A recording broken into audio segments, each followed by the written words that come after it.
Hello students, welcome to your channel Chemo Selective. In today's class, we'll discuss N factor और valency factor.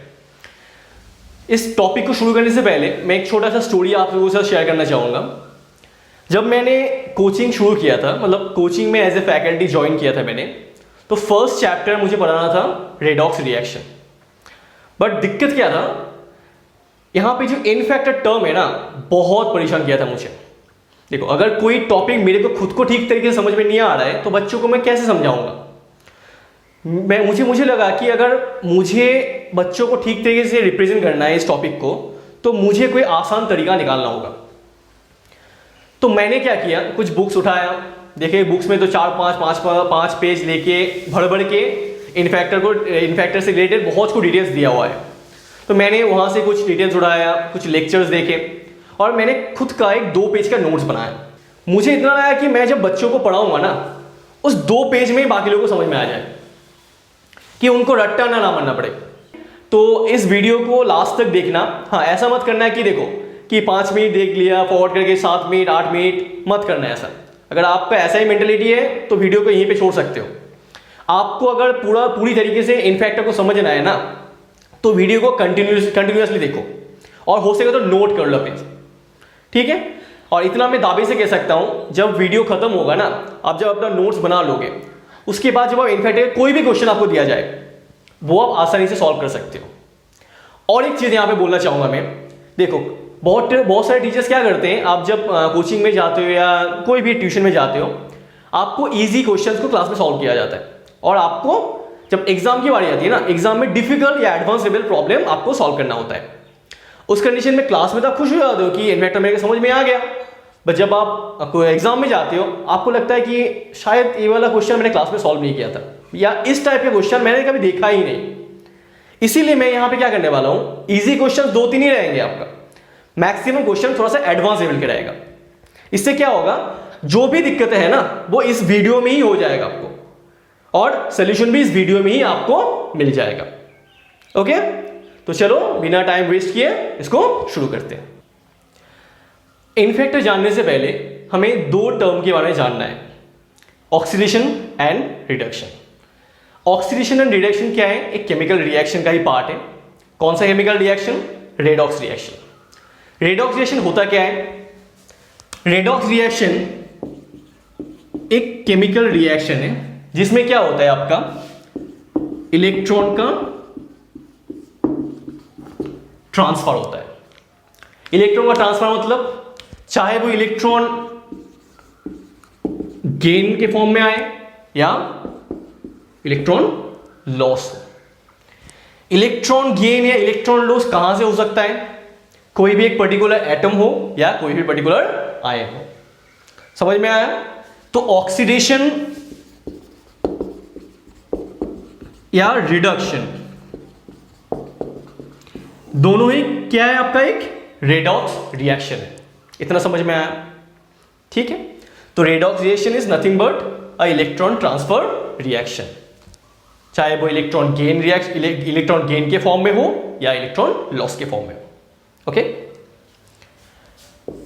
Oxidation क्या है? Oxidation वो है जिस reaction में इलेक्ट्रॉन क्या होता है, आपका लॉस होता है. रिडक्शन क्या है? जहां पे आपका इलेक्ट्रॉन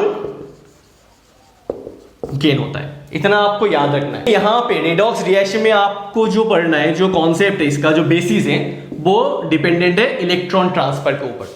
ठीक है. ऑक्सीडेशन क्या है? इलेक्ट्रॉन लॉस, कोई भी एक पर्टिकुलर एटम आयन से.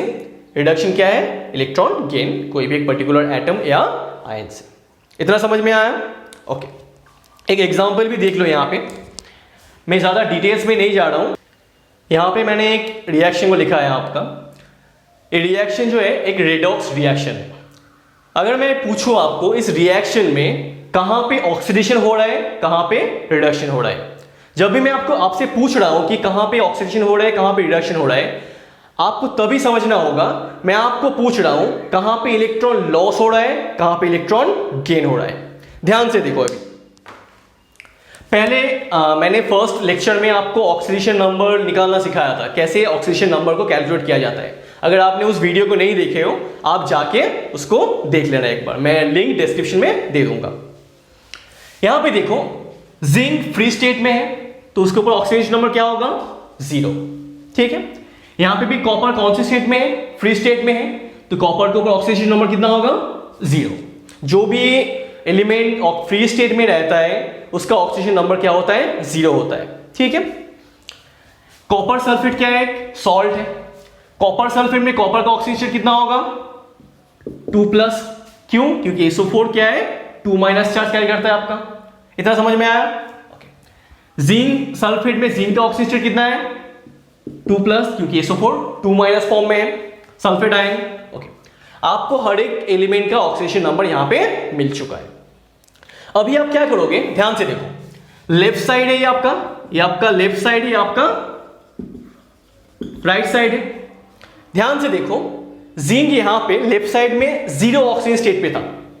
जब वो रिएक्शन में पार्टिसिपेट किया ना, क्या हुआ यहां पे, जिंक फ्री स्टेट से वो चला गया जिंक सल्फेट के फॉर्म में, सॉल्ट फॉर्म में यहां पे आ चुका है। जब भी वो सॉल्ट फॉर्म में गया उसके ऊपर क्या चार्ज आया 2+ charge. That means oxygen state 0 से लेके कहां पे चेंज हुआ 2+ पे चेंज हुआ, तो ऑक्सीजन स्टेट 0 से +2 पे आ चुका है। अच्छा, इलेक्ट्रॉन का जो चार्ज होता है वो आपको पता है ना, क्या चार्ज है उसका, नेगेटिव चार्ज है। 0 था, हो चुका है +2। इसका मतलब मैं बोल सकता हूं यहां पे 2 इलेक्ट्रॉन का लॉस हुआ है। और जिस रिएक्शन में इलेक्ट्रॉन लॉस होता है उसको हम क्या बोलते हैं उसको, ऑक्सीडेशन। समझ में आया। कॉपर को देखो, कॉपर सल्फेट में कॉपर +2 ऑक्सीजन से स्टेट से कहां पे गया है वो, कॉपर फ्री स्टेट में गया है कि नहीं। ओके, +2 से वो गया यहां पे 0 स्टेट पे। तो मैं क्या देखो, +2 से 0 स्टेट पे गया मतलब क्या बोल सकता हूं मैं यहां पे, इसने 2 इलेक्ट्रॉन को गेन किया है। तो यहां पे क्या हुआ, गेन ऑफ 2 इलेक्ट्रॉन्स, है कि नहीं। 2 इलेक्ट्रॉन को गेन किया मतलब 2 माइनस चार्ज को गेन किया। पहले क्या था +2 चार्ज, तो +2 एंड -2 कैंसिल आउट हो गया, बचा कितना 0, जो इस कॉपर के ऊपर एज ए ऑक्सीजन स्टेट के फॉर्म में आ चुका है। तो इस रिएक्शन को हम क्या बोलेंगे, रिडक्शन। इतना समझ में आया। एक सिंगल केमिकल रिएक्शन के अंदर एक जगह पे हो रहा है आपका ऑक्सीडेशन, एक जगह पे हो रहा है आपका रिडक्शन, तो इट्स ए रेडॉक्स रिएक्शन। इतना समझ में आया, क्लियर है एकदम। ओके, दूसरे एग्जांपल को यहां पे देख लो। तो ऑक्सीडेशन रिडक्शन रिलेटेड जो भी प्रॉब्लम्स है, ये जो कॉन्सेप्ट है वो पूरा क्रिस्टल क्लियर यहां पे हो जाएगा। ओके, तो सेकेंड रिएक्शन को देख लो यहां पे। आई थिंक आप खुद से कर सकते हो कि मैं यहां पे पूछूं कि कहां पे ऑक्सीडेशन हो रहा है, कहां पे रिडक्शन हो रहा है, आप आसानी से आई थिंक सॉल्व कर सकते हो। फिर भी यहां पे देख लो, जिन लोगों को समझ में नहीं आया है, पहले क्या करना है आपको, फर्स्ट स्टेप में आपको ऑक्सीडेशन स्टेट निकालना है, ठीक है। किसका निकालना है, उस कंपाउंड या आयनिक कंपाउंड के कंपाउंड में जो एलिमेंट है उसका ऑक्सीजन स्टेट आपको निकालना है। ध्यान से देखो, क्रोमियम इधर भी है, इधर भी है। इस क्रोमियम के ऊपर क्या चार्ज है आपका, +3 चार्ज है। यहां पे क्रोमियम के ऊपर क्या चार्ज है, कुछ चार्ज तो है ही नहीं सर, कैसे निकाले, मैंने आपको निकालना सिखाया था ऑक्सीजन स्टेट के लेक्चर में, फिर भी मैं यहां पे फिर से दिखा रहा हूं। Cr2O7 2-, कैसे निकालोगे, यहां पे क्या चार्ज है 2- चार्ज है, that is your final charge, equals to -2 लिख लो। क्रोमियम का निकालना है, एक क्रोमियम का X मान लो, कितने क्रोमियम है 2 है तो 2x। ऑक्सीजन का कितना होता है, मैक्सिमम कितना होता है, मोस्टली -2 होता है आपका। कितने ऑक्सीजन है 7 × 7, तो 2x -14 इक्वल्स टू -2, तो 2x इक्वल्स टू +12, तो x इक्वल्स टू +6। तो Cr2O7 में क्रोमियम का ऑक्सीडेशन कितना है +6। समझ में आया इतना। ओके, Cl- फॉर्म में है, क्लोराइड फॉर्म में है। Cl के ऊपर क्या चार्ज है आपका, -1 चार्ज है कि नहीं, तो इसका निकालने की जरूरत नहीं। तो Cl- में क्लोरीन का ऑक्सीडेशन कितना है आपका -1। ओके, ठीक है। अभी इधर देखो Cl2 कंपाउंड फॉर्म में है ना, और Cl2 क्या है, फ्री स्टेट में मिलता है आपको, और जो फ्री स्टेट में मिलता है उसका ऑक्सीजन स्टेट कितना होता है, 0। जैसे कि O2 देख लो, N2 देख लो, हर किसी का ऑक्सीजन स्टेट कितना होगा, 0। ओके, तो चलो अभी देखते हैं कि कहां पे ऑक्सीडेशन हो रहा है, कहां पे रिडक्शन हो रहा है। ऑक्सीडेशन रिडक्शन देखने के लिए आपको इलेक्ट्रॉन ट्रांसफर देखना है, कहां पे इलेक्ट्रॉन गेन हो रहा है, कहां पे इलेक्ट्रॉन लॉस हो रहा है। उसके लिए आपको क्या देखना है, उसके लिए आपको ऑक्सीजन स्टेट चाहिए दोनों तरफ भी, क्योंकि ऑक्सीजन स्टेट के बिना तो आप पता नहीं लगा सकते हो ना कि कहां पे इलेक्ट्रॉन गेन हुआ है, कहां पे इलेक्ट्रॉन लॉस हुआ है। ओके, Cl को देखते हैं पहले। Cl -1 से कहां गया, वो 0 पे गया है, मतलब -1 का उसका लॉस हुआ है। और माइनस का लॉस कब होता है, जब इलेक्ट्रॉन का लॉस होता है। दैट मीन्स -1 से 0 गया है, तो एक इलेक्ट्रॉन का उसको लॉस हुआ है। इसका मतलब मैं बोल सकता हूं यहां पे क्या हुआ, आपका ऑक्सीडेशन हुआ है। Cr2O7 में क्रोमियम का ऑक्सीजन स्टेट कितना है, +6 है। यहां पे कितना है, +3 है। तो +6 से कहां पे गया है, वो +3 पे गया है। जब वो +6 से +3 पे गया है, तो मतलब क्या, यहां पे जो +3 था वो न्यूट्रलाइज हो चुका है, कैंसिल आउट हो चुका है। कब होता है ऐसा, जब क्रोमियम यहां पे एक 3 इलेक्ट्रॉन को वो गेन करेगा, तभी +6 +3 में जाएगा ना। तो मैं बोल सकता हूं यहां पे क्या हुआ है, 3 इलेक्ट्रॉन गेन हुआ है। गेन कौन से रिएक्शन में होता है, जब रिडक्शन होता है। इतना समझ में आया। तो इस रिएक्शन के अंदर यहां पे आपका ऑक्सीडेशन हो रहा है और यहां पे रिडक्शन हो रहा है। इतना समझ में आया, इतना क्लियर है। ओके, अभी ध्यान से देखो, अगर मैं आपको पूछूं, और एक कंफ्यूजन क्या पता है, जब बच्चों से पूछा जाता है कि what is oxidising agent, what is reducing agent, तब वो फंस जाते हैं कि ऑक्सीडाइजिंग एजेंट क्या है, रिड्यूसिंग एजेंट क्या है। आपको एक चीज याद रखना है, ठीक है। देखो, ऑक्सीडाइजिंग एजेंट जो है ना, सॉरी, ऑक्सीडाइजिंग एजेंट क्या है, अगर मान लो मेरा नाम ऑक्सीडाइजिंग एजेंट है, तो मेरा जो नाम है वो दूसरे के लिए है। मतलब मैं ऑक्सीडाइजिंग एजेंट हूं, इसका मतलब मैं दूसरे को ऑक्सीडाइज करूंगा, मैं तुमको ऑक्सीडाइज करूंगा। खुद क्या होगा, खुद का क्या होगा, रिडक्शन होगा। अगर मैं रिड्यूसिंग एजेंट हूं, तो दूसरों को मैं रिड्यूस करूंगा, खुद का क्या होगा, ऑक्सीडेशन। समझ में आया, हमेशा उल्टा होगा।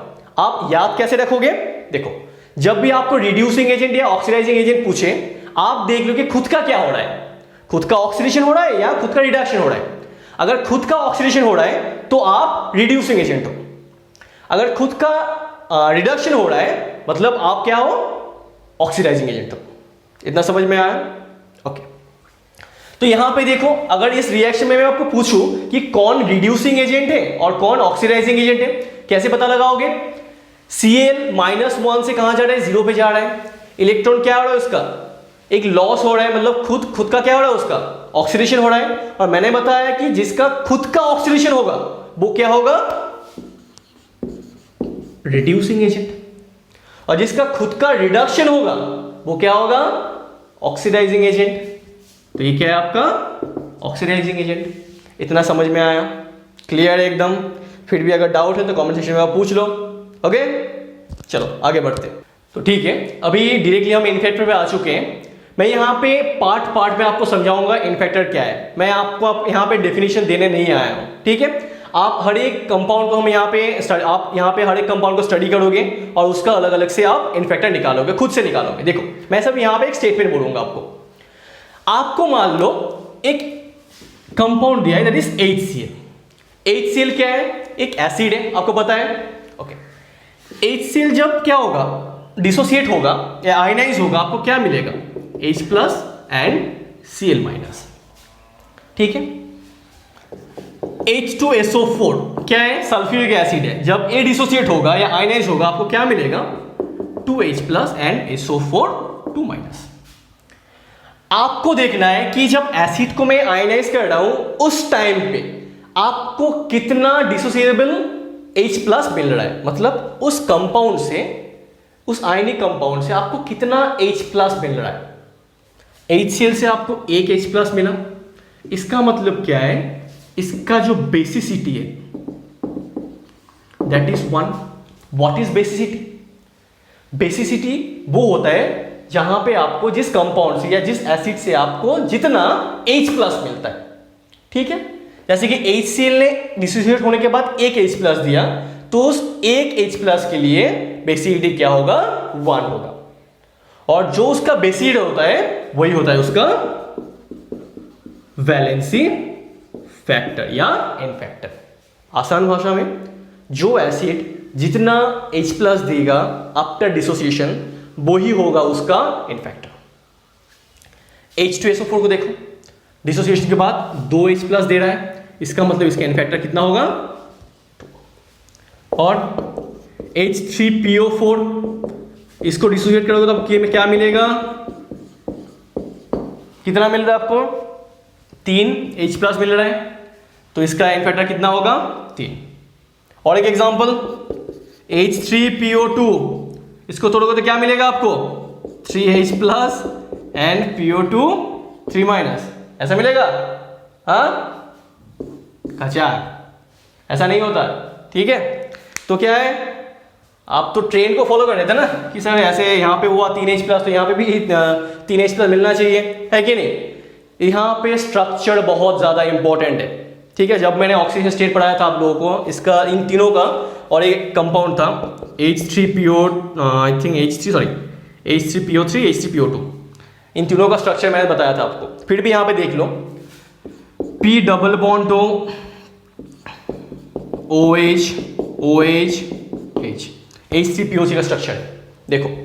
आपको यहां से एसिडिक हाइड्रोजन निकालना है, ठीक है। जो रिप्लेसेबल हाइड्रोजन होगा वो एसिडिक हाइड्रोजन होना चाहिए। H3PO3 का स्ट्रक्चर ऐसा है, यहां पे जो हाइड्रोजन है ना, जो 3 हाइड्रोजन है, बट उनका जो बॉन्डिंग है वो अलग अलग है। यहां पे एक दो हाइड्रोजन ऑक्सीजन के साथ जुड़ा हुआ है। ऑक्सीजन क्या है आपका, एक इलेक्ट्रोनेगेटिव एलिमेंट है। मतलब क्या है, इस बॉन्ड का जो इलेक्ट्रॉन डेंसिटी है ना वो अपनी तरफ पुल कर रहा है। इससे क्या होगा, ऑक्सीजन के ऊपर माइनस चार्ज आएगा और हाइड्रोजन के ऊपर प्लस चार्ज आएगा। जब बॉन्ड टूट जाएगा ना, है कि नहीं, तो हाइड्रोजन यहां से easily as a H plus निकल सकता है। Hydrogen as a H plus form में यहां से निकल जाएगा, वो भी इजीली निकल जाएगा क्योंकि ऑक्सीजन मोस्ट इलेक्ट्रोनेगेटिव एलिमेंट है इस कंपाउंड में। बट इस हाइड्रोजन को देखो आप, इस हाइड्रोजन में प्रॉब्लम क्या है, यहां पे जो हाइड्रोजन है ना pH बॉन्ड है, और फॉस्फोरस का इलेक्ट्रॉन डेंसिटी क्या है, उतना ज्यादा है नहीं। समझ में आ रहा है। तो उस केस में क्या होगा, यहाँ पे pH बॉन्ड आसानी से टूटेगा नहीं, मतलब यहाँ से hydrogen as a H plus form में निकलेगा नहीं, तो एसिडिक हाइड्रोजन ये वाला होगा नहीं आपका। तो एसिडिक हाइड्रोजन कौन सा वाला है आपका, इन दोनों। तो H3PO3 से आपको 2 ही एसिडिक हाइड्रोजन मिलने वाला है। तो इस केस में एन फैक्टर कितना होगा, 2। इतना समझ में आया। जितना एसिडिक हाइड्रोजन उतना उसका बेसिसिटी, उतना उसका N factor. H3PO2 structure draw करो, पहले P डबल बॉन्ड ड्रॉ कर लो, उसके बाद देखो कितना ऑक्सीजन कितना हाइड्रोजन बचा हुआ है। देखोगे तो एक ऑक्सीजन बचा हुआ है, 3 हाइड्रोजन बचा हुआ है। लो, एक ऑक्सीजन और एक हाइड्रोजन बचा हुआ था, तो उससे मैंने एक OH बनाया। तो जो हाइड्रोजन ऑक्सीजन के साथ जुड़ा हुआ है वो आपका एसिडिक हाइड्रोजन है, मतलब वो easily as a H plus form में निकल सकता है आपका, मतलब वही होगा उसका बेसिसिटी, मतलब वही होगा उसका एन फैक्टर। इसलिए इसका एन फैक्टर कितना हुआ, 1। इतना समझ में आया। Okay, CH3 C double bond OH क्या है, ये एक वीक एसिड है, नाम क्या है, एसिडिक एसिड। जब इसको आप तोड़ोगे आपको क्या मिलेगा, एक ही रिप्लेसेबल हाइड्रोजन मिलेगा कि नहीं मिलेगा। तो इसका एन फैक्टर कितना होगा आपका, 1। ठीक है, तो एसिड के लिए जितना उसका बेसिसिटी होगा वही होगा उसका एन फैक्टर। तो बेस के लिए क्या होगा सर, बेस ने क्या किया है, सीधी सी बात है, एसिड के लिए अगर H प्लस होगा तो बेस के लिए क्या होगा, OH माइनस, मतलब जिसका उतना एसिडिटी होगा वही होगा उसका एन फैक्टर। एग्जांपल क्या है, बेस के लिए अगर मान लो NaOH सोडियम हाइड्रोक्साइड, इसको आप तोड़ोगे तो क्या मिलेगा, Na प्लस OH माइनस। जितना OH माइनस मीडियम में मिल चुका है आपको वही होगा उसका एन फैक्टर। कितना OH माइनस मिला आपको, 1, तो इसका एन फैक्टर कितना होगा, 1। LOH whole thrice aluminium hydroxide, इसको तोड़ो क्या मिलेगा आपको, 3 एल्यूमिनियम 3 प्लस 3 OH माइनस। तो इसका एन फैक्टर कितना होगा, 3 OH माइनस मिल चुका है आपको, एन फैक्टर 3। तो बेस के लिए आप ऐसे निकाल सकते हो, जितना रिप्लेसेबल OH माइनस उतना उसका एसिडिटी, उतना ही उसका एन फैक्टर। समझ में आया? ओके, तो आप यहाँ पे देख रहे हो मैंने 7 एग्जाम्पल को यहाँ पे लिखा है। आप हो सके तो स्क्रीनशॉट लेके आप खुद से सॉल्व कर सकते हो, नहीं तो एक बार देख लो, मैं 2-3 यहाँ पे सॉल्व कर रहा हूँ आपके सामने, बाकी उसके बाद आप पॉज करके सॉल्व कर सकते हो। ठीक है, चलो शुरू करते हैं। पहला वाला एग्जाम्पल देखो, MnO4 माइनस से Mn2+ जा रहा है। ठीक है, मैं यहाँ पे रेडॉक्स रिएक्शन जो भी है रिएक्शन लिखा है मैंने, सारे के सारे रेडॉक्स रिएक्शन है, उसी का एक पार्ट लिया है मैंने। MnO4 माइनस से Mn2+, मतलब आपको क्या करना है, ऑक्सीजन को इग्नोर करना है, यहाँ पे सिर्फ और सिर्फ उस एलिमेंट को लेना है जो दोनों तरफ है और जिसका ऑक्सीजन स्टेट आपको दिया हुआ है। यहाँ पे मैंगनीज के ऊपर क्या है, +2 चार्ज। यहाँ पे मैंगनीज के ऊपर ऑक्सीजन स्टेट कितना है, आपको निकालना पड़ेगा। फाइनल चार्ज क्या है, -1 है, तो इक्वल्स टू -1 कर लो आप। ऑक्सीजन कितना है, यहाँ पे 4 ऑक्सीजन है, मतलब -8, तो मैंगनीज के ऊपर कितना चार्ज आएगा, फाइनल चार्ज -1, ऑक्सीजन का -8, तो यहाँ पे कितना आएगा, +7। आपको ऑक्सीजन स्टेट निकालना आता है, ये मान के मैं चल रहा हूं। ठीक है, +7 से कहां जा रहा है, वो +2 पे जा रहा है, तो +7 से +2 पे जा रहा है। चेंज कितना हो रहा है आपका, चेंज कितना हो रहा है, बोलो, आपको इन फैक्टर निकालना है। चेंज कितना हो रहा है, 7 से 2 जा रहा है, 5 का चेंज हो रहा है। Okay fine.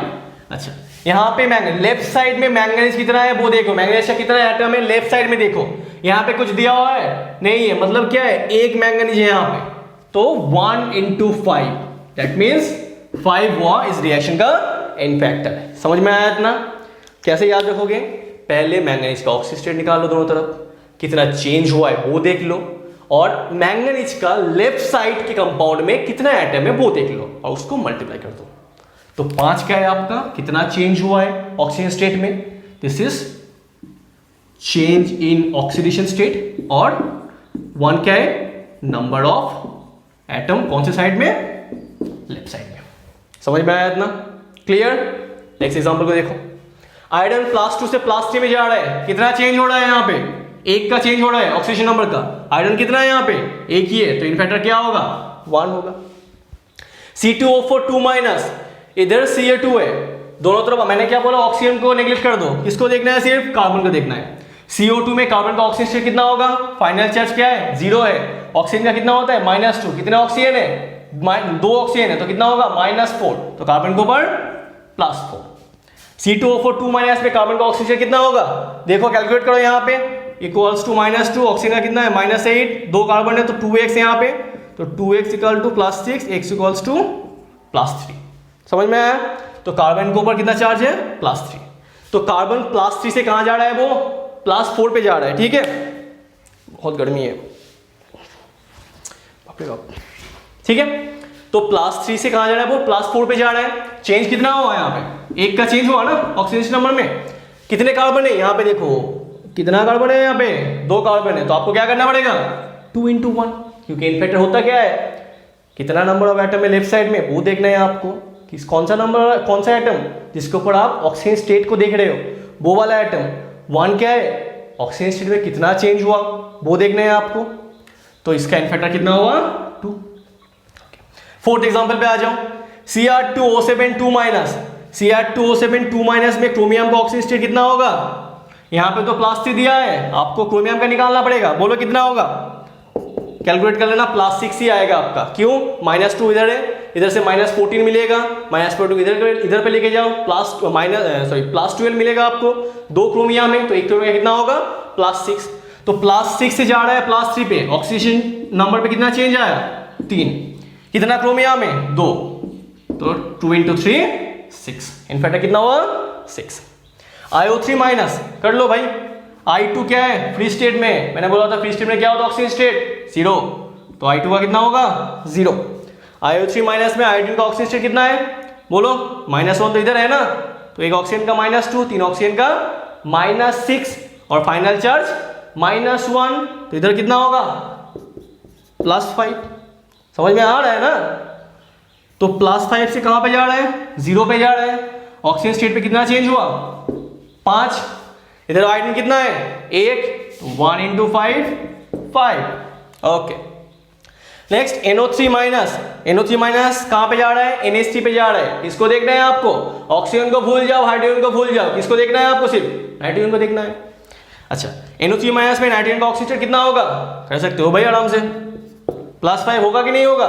नहीं तो कैलकुलेट करके देख लो अगर डाउट है तो। एमोनिया NH3 में नाइट्रोजन का ऑक्सीजन कितना होगा? हाइड्रोजन यूजुअली क्या होता है? +1 होता है। जब वो मेटल के साथ रहता है तभी वो -1 के फॉर्म में आता है, मेटल हाइड्रेट के फॉर्म में। बट यहाँ पे +1 रहेगा हाइड्रोजन।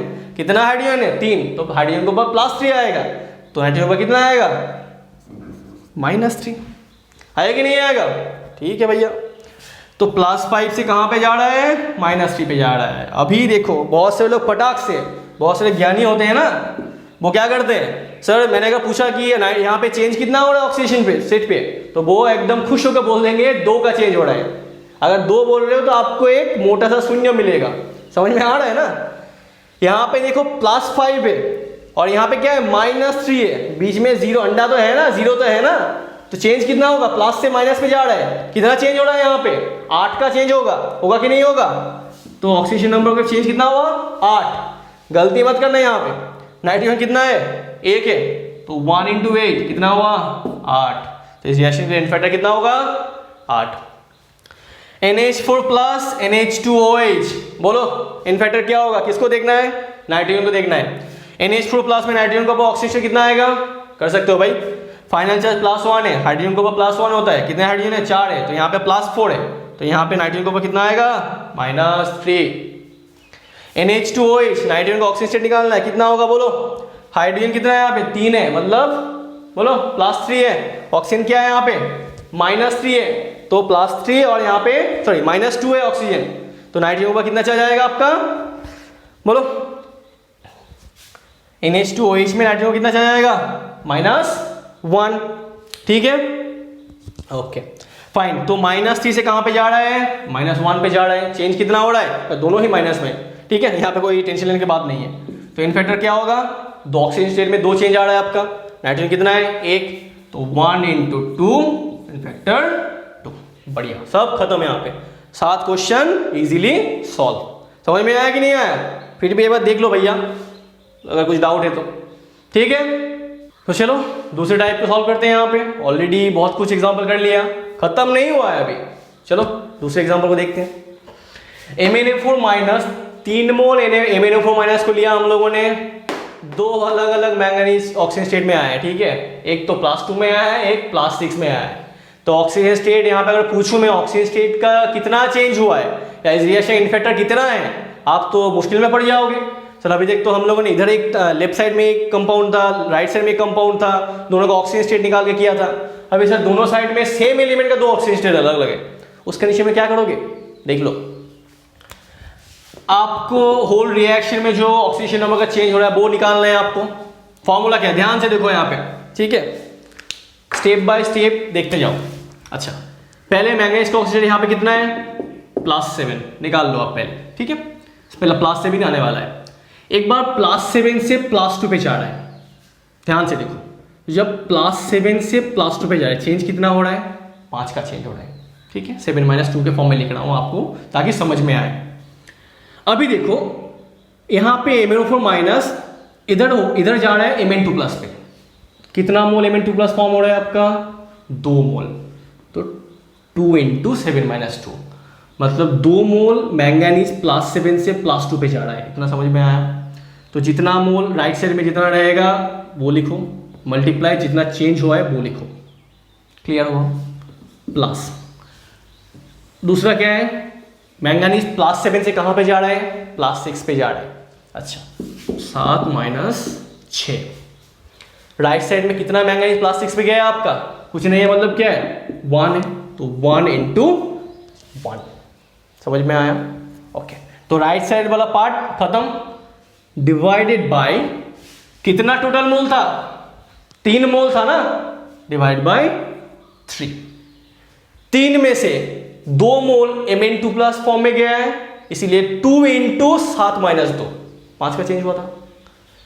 3 में से 1 मोल +6 फॉर्म में गया था, इसीलिए 1 × 7 - 6।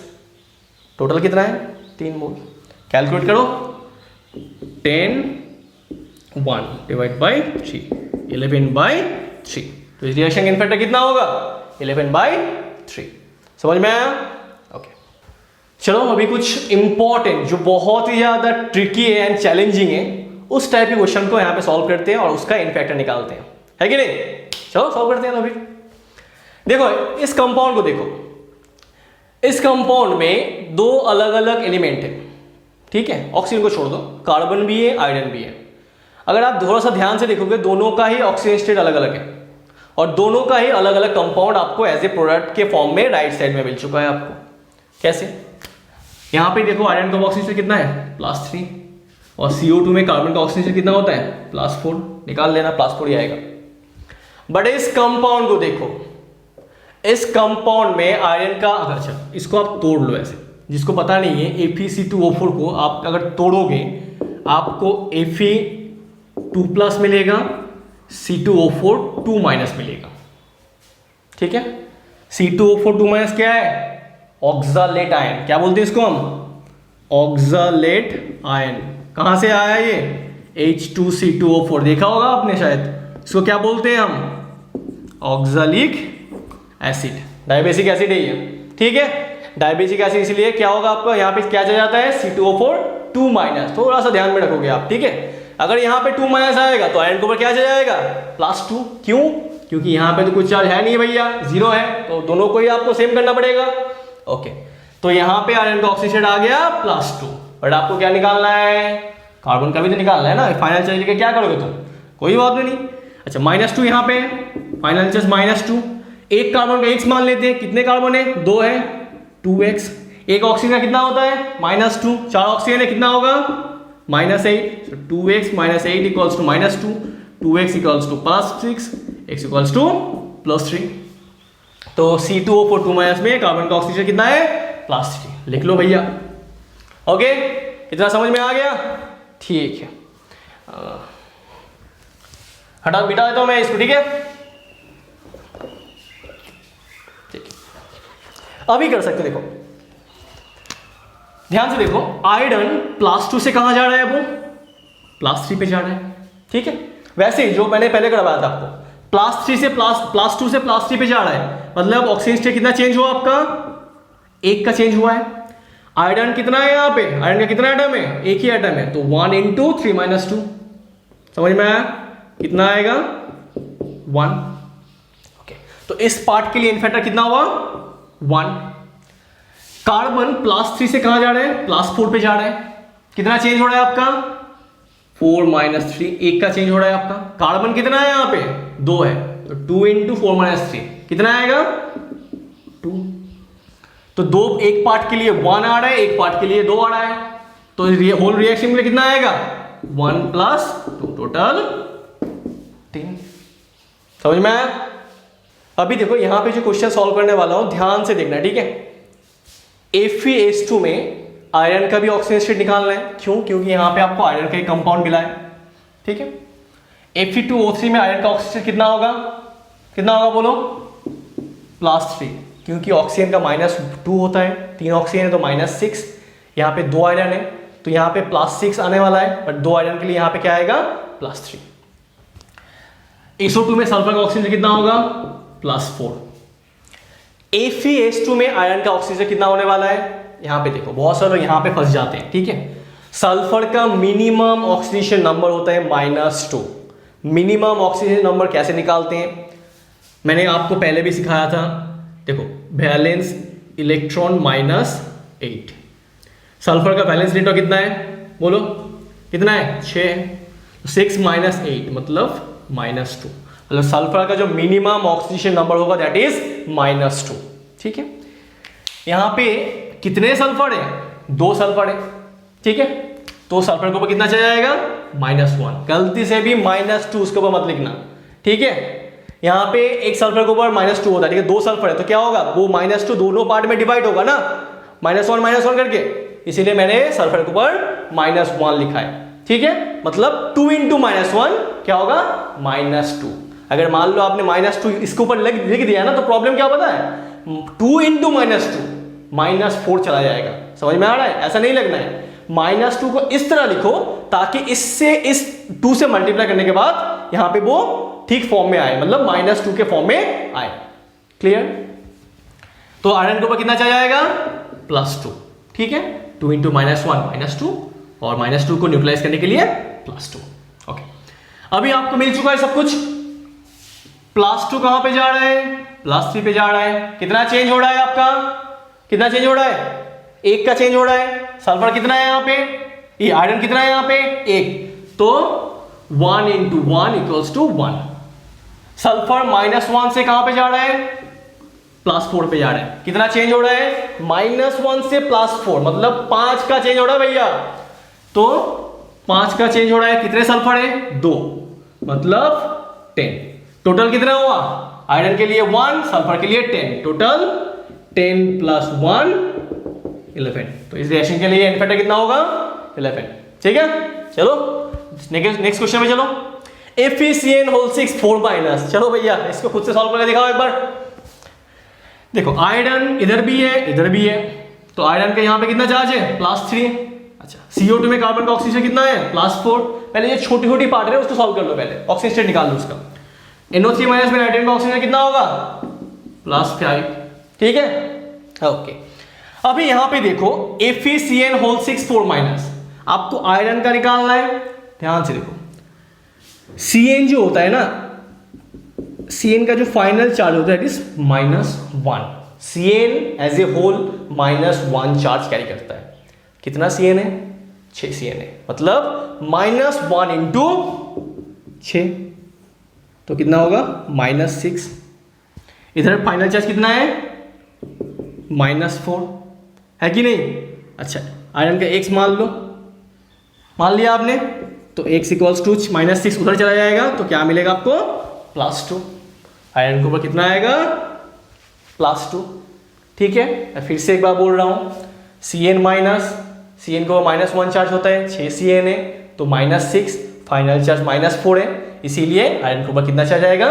+2। ओके, दूसरा पार्ट के को ध्यान से देखो। ओके,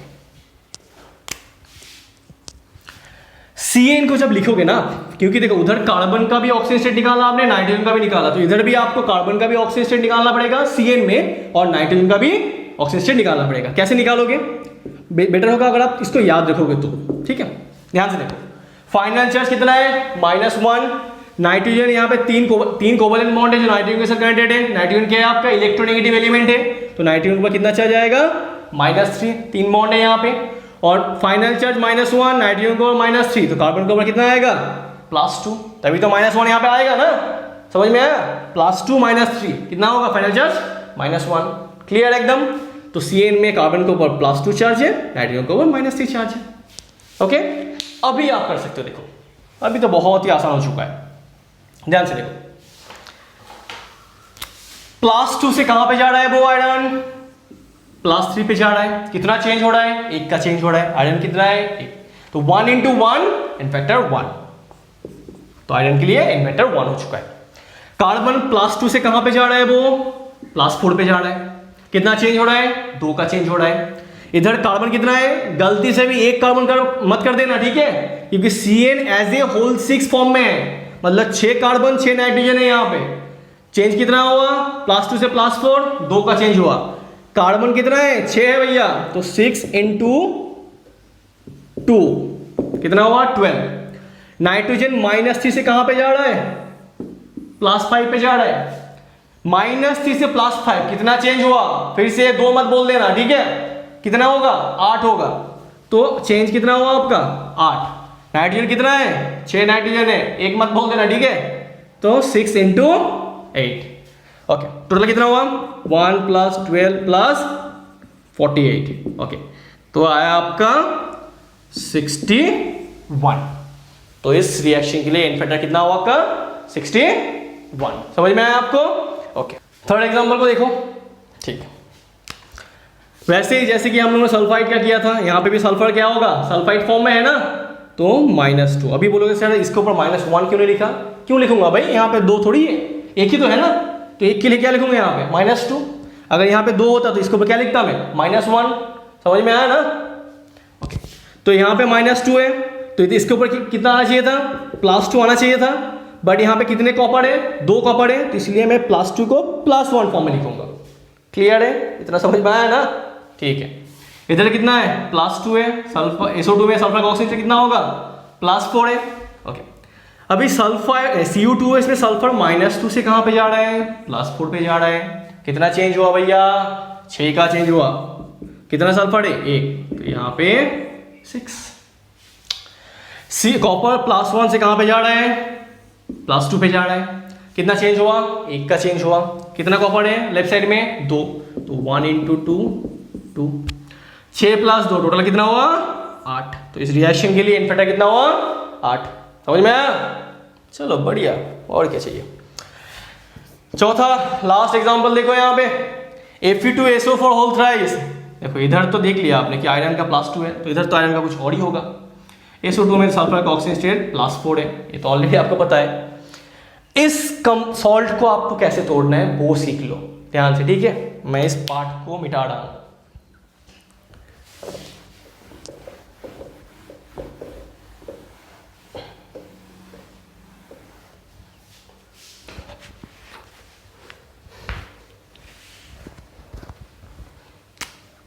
देखो यहां पे जो पार्ट है ना, इसको आप कैसे लिखोगे। Fe और SO4 दो अलग अलग आयन के फॉर्म में आने वाला है, ठीक है। Fe2 का मतलब इस कंपाउंड में 2 आयरन है, और SO4 होल थ्राइस का मतलब इस कंपाउंड में 3 SO4 है। इतना समझ में आया आपको? तो आप इसको इस तरह लिख लो 2 आयरन 3 SO4 या सल्फेट। इतना क्लियर हो गया। यहाँ पे जो है वो उतना एटम आयरन का है, 3 यहाँ पे है, मतलब 3 SO4, ठीक है। अभी देखो आयरन के जो यहाँ पे जो 2 है ना, ठीक है, सफिक्स जो है आपका वो इस SO4 के पावर के फॉर्म में आएगा, मतलब SO4 के पावर के, मतलब SO4 के ऊपर आएगा। समझ में आया? कितना है 2 लिखो। 3 SO4 के जो यहाँ पे जो 3 था ना, जो सफिक्स में 3 था, होल थ्राइस था, 3 आयरन के ऊपर आएगा, आयरन के पावर के ऊपर आएगा, मतलब पावर के फॉर्म में आएगा। कितना है 3। इतना समझ में आया? 2 गया इस सल्फेट के पावर में, 3 गया इस आयरन के पावर में, ठीक है। अदला बदली कर दिया आपने। अभी देखो आयरन क्या है आपका, एक मेटल है। मेटल क्या होता है इलेक्ट्रो पॉजिटिव इन नेचर है कि नहीं? तो इसीलिए 3+ माइनस मत कर देना, ठीक है। अगर आपने यहाँ पे 3+ किया तो यहाँ पे कितना होगा 2-। अभी आप बोलोगे सर यहाँ पे तो कुछ चार्ज है ही नहीं, इधर 3+ इधर 2-, मैच कैसे हुआ, है कि नहीं? मतलब यहाँ पे 0, तो दोनों को मतलब ऐड करने के बाद 0 आना चाहिए सर, 0 तो आ नहीं रहा है। आएगा भैया, देखो कितने आयरन है यहाँ पे 2 है, एक आयरन का कितना चार्ज है यहाँ पे 3+, तो 2 × 3+ कितना हुआ +6। SO4 का एज ए होल चार्ज कितना है 2-, 3 सल्फेट है ना, तो 3 × 2- कितना हुआ -6। इधर -6 इधर +6 हुआ ना भैया 0। समझ में आया? ठीक है, ओके। आपको किससे मतलब है? आयरन का ऑक्सीजन स्टेट से, और सल्फेट में सल्फर का ऑक्सीजन स्टेट से। अच्छा, सल्फेट में सल्फर का ऑक्सीजन स्टेट कितना होगा बोलो? सल्फेट में सल्फर का ऑक्सीजन स्टेट कितना होगा बोलो, निकाल सकते हो? कितना होगा यहाँ पे 4 × -2 -8, यहाँ पे -2 है तो +6। क्लियर है इतना? ओके, अभी मैं फ्रेश करके इसको यहाँ पे लिख रहा हूं।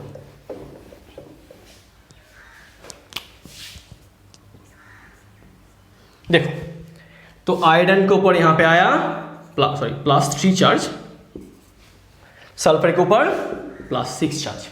अभी देखो आयरन +3 से कहां पे जा रहा है +2 पे जा रहा है, वही एज यूजुअल जो आप करते हो। 1 का चेंज हुआ, आयरन 2 है तो 1 × 2 2। सल्फर +6 से कहां पे जा रहा है +4 पे जा रहा है। कितना चेंज हुआ 2 का चेंज हुआ। कितना सल्फर है यहाँ पे 3 सल्फर है, 1 मत बोल देना, ठीक है। तो 2 × 3 6, टोटल कितना हुआ 6 + 2 इन फैक्टर 8। समझ में आया?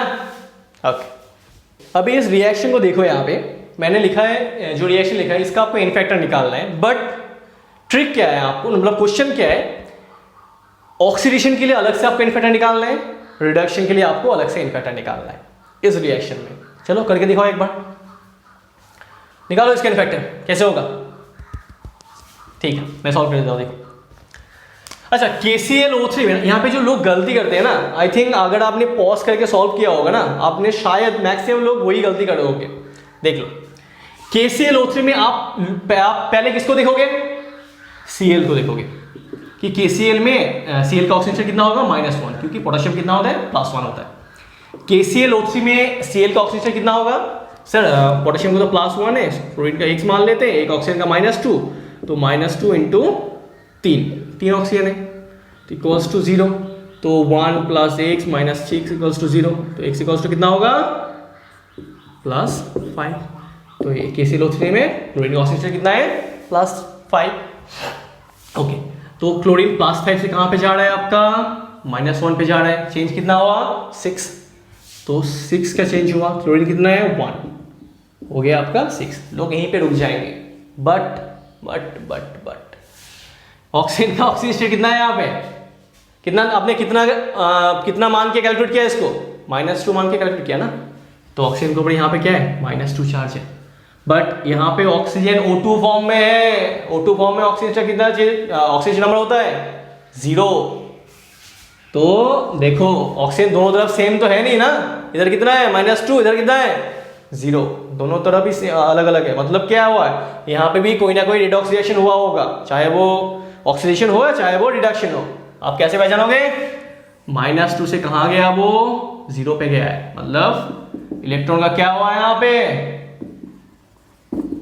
लॉस हुआ है। समझ में आया, तो ये क्या है आपका एक रिडक्शन है कि नहीं, ठीक है। इन्फेक्टर बोलो कितना होगा, चेंज कितना हुआ है 2 का चेंज हुआ है ऑक्सीजन नंबर में, ऑक्सीजन कितना है 3 है, इन्फेक्टर कितना होगा 6। समझ में आया, ठीक है। आई थिंक जो भी एग्जाम्पल हम लोगों ने बोर्ड पे किया है पूरा समझ में आया होगा आपको। फिर भी अगर कोई डाउट है आप कमेंट सेक्शन में पूछ लो मुझसे, अगर जहाँ पे भी आपको डाउट होगा मैं नेक्स्ट वीडियो में वो भी क्लियर आपको कर दूंगा, ठीक है। अगर आपको और भी कुछ एग्जाम्पल्स चाहिए एज ए असाइनमेंट के तौर पे आप मुझे पूछ सकते हो कमेंट सेक्शन में, ठीक है। नेक्स्ट वीडियो में एक स्लाइड में अलग से मैं आपको एग्जाम्पल्स दे दूंगा, ठीक है। आई होप आपको समझ में आया है। Thank you for watching.